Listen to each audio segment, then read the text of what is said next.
you're kind of in the WWF at such a fascinating time because you're kind of both you've seen the territories and then you're here as the federation really takes over the United States and Vince McMahon flips the entire model on its head. How was it to kind of be part of that movement where the World Wrestling Federation becomes this absolute American institution? Well, I have to give credit to Vince for that because, I mean, he had a vision, probably had a lot of doubters, had more doubters than people that thought he was going to be successful. When you're in the forest, you don't see the trees. There's too many of them. Yeah. So we were just going from one town to the next. And all of a sudden, you're going from the East Coast to the West Coast, back to the East Coast. It's a little different than it was in the Georgia territory or the Mid-Atlantic territory or any other place where you're home periodically. Sometimes we were gone for 12, 15 days in a row. So, yeah, the concept, I have to give him credit. It was awe-inspiring, really. Bill, what's funny is I was in Louisiana and our territory was just on fire, and the top guys were the Junkyard Dog, Hacksaw Duggan, Terry Taylor, and then the Rock and Roll Express. I mean, that was the guys that you wanted to work with as baby faces. And after one of the matches, I was with the Junkyard Dog, and he said, "Can you keep this confidential?" And I said, "Yeah." He says, "I got a call from Vince McMahon. I'm going to sign a contract with him. I'm leaving here. It's going to be incredible." And I said, "Why would you leave there when you got this, And he says, "Vince is going to take over the world." And I started laughing. I was like, "Yeah, right." And he says, "No, he's got USA TV. He's stealing the top talent from every territory around the country, and he's going to make it happen." And I'll never forget that when he told me that. And that's exactly what Vince did. Yeah. Do you remember when that happened, where you were when all that happened? You were probably working for him then. Well, I may have been, but I think I was in Japan when I first heard the concept. And then, of course, when he took over the Georgia territory. Yeah, but I mean, I don't think anybody really had the belief that it was going to happen, but he did it. Yeah, absolutely. And it's incredible to see, what that business has become now. So Ben, when all this was happening here, what was it like in England? How were the TV shows and everything there, and how was that going on there then? Well, what's interesting, so of course in the UK, we obviously grew up on British wrestling and Big Daddy and Giant Haystacks and World of Sport. So it was very much, wrestling was an institution for a generation. And there was a time when Saturday afternoon wrestling would attract, a higher viewership than football or cricket. I mean, it was huge.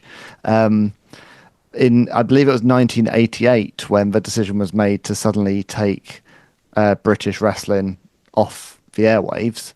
Where it had been a mainstay on ITV for decades, and that was really where the WWF got its first opportunity in, I believe it was 89 or 90 with Rupert Murdoch and Sky TV coming in, and that was WWF was one of the key things that really helped Sky TV to become a major contender in the UK.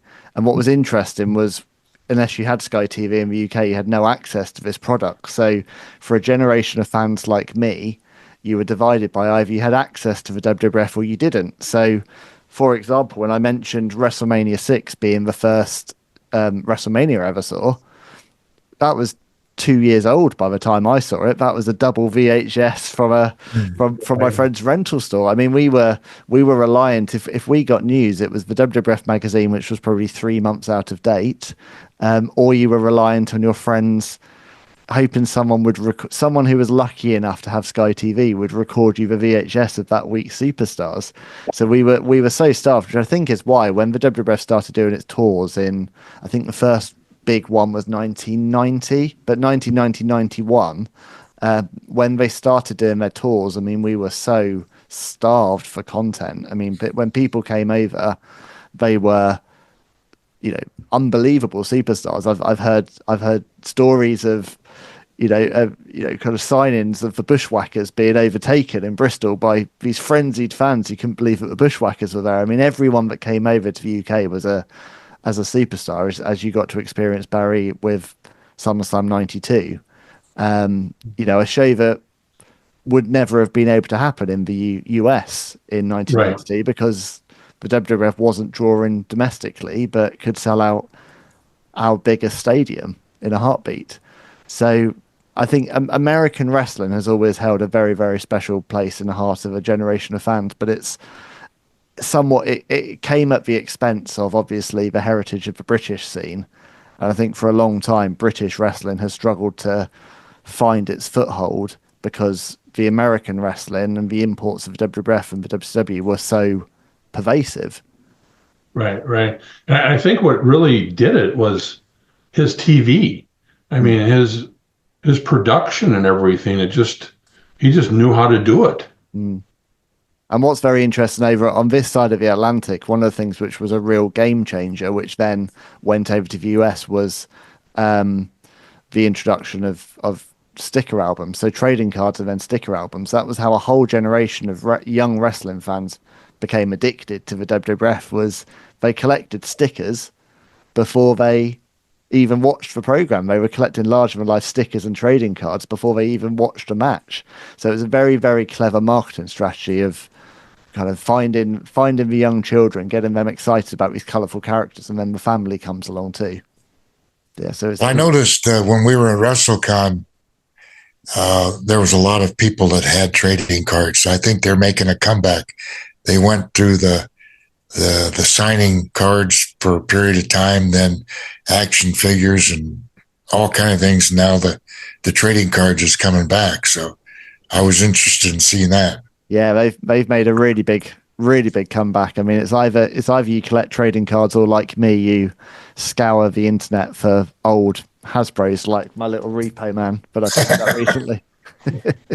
And there was a lot of UK people out there at that WrestleCon too, wasn't there, Bill? Oh yeah, quite a few. Yeah, it's always nice to chat with the fans that come there because they're international. Yeah. I mean, it's like the biggest thing around for wrestling fans, and we met probably, I want to say, 30 or 35 from UK, and then Germany, and then all over India, and you name it. That's the nice part about it. Not only here in the States and Canada, but all over the world come. Japan.